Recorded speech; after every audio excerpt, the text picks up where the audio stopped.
Can you talk a little bit about what that was like, your day-to-day when you're waking up before root? The pre-root days?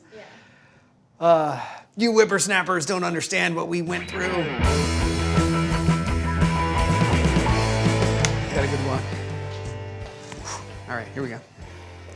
I first heard about James from some of his friends from college. He went to Pepperdine.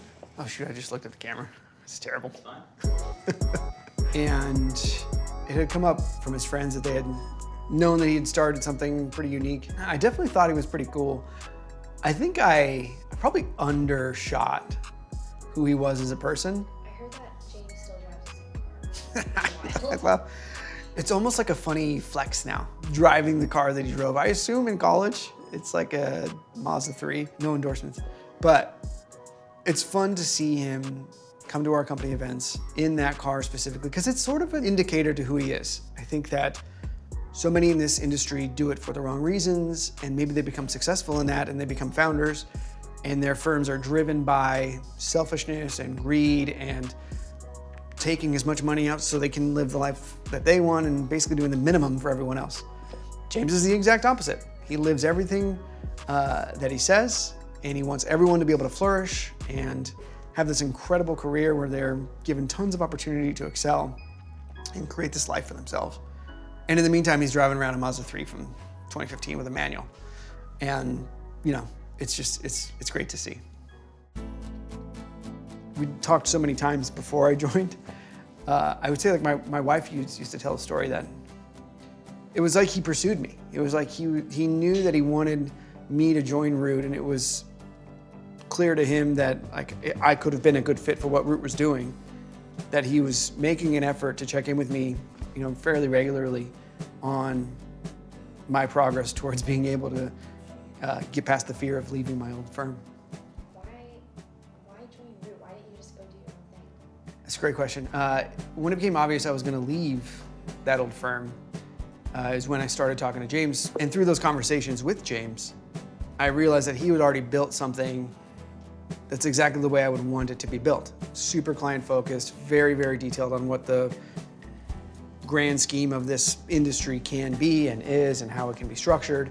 As we talked more and more, I realized I could try to rebuild all these things, but every conversation we have, we just agree. This is how a firm should be set up. This is how it should be run.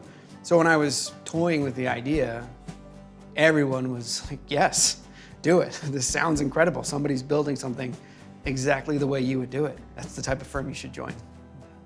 I would say I trusted James very quickly. There was no falsehood or, you know, two-facedness to him. He's that honorable, and so that was very comforting. I think what I struggled with, would he be able to deliver the vision that he set out? And I would, you know, the answer is, you know, tenfold my expectations.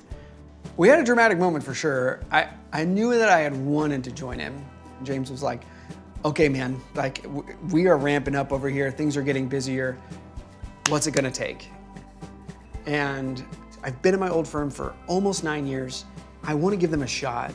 We ended up having a conversation about my future. I sort of forced it without trying to tell them I was leaving.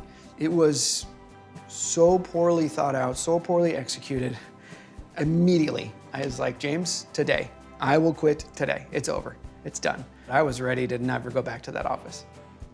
I think the largest shift was probably in just, I don't know, my happiness, like the way in which I interacted with work, how I thought about what we do as advisors, like what is the business of advice and how can we make it better? And we've been iterating and changing and adopting and doing new things, and it doesn't end. We're continuing to get better every day.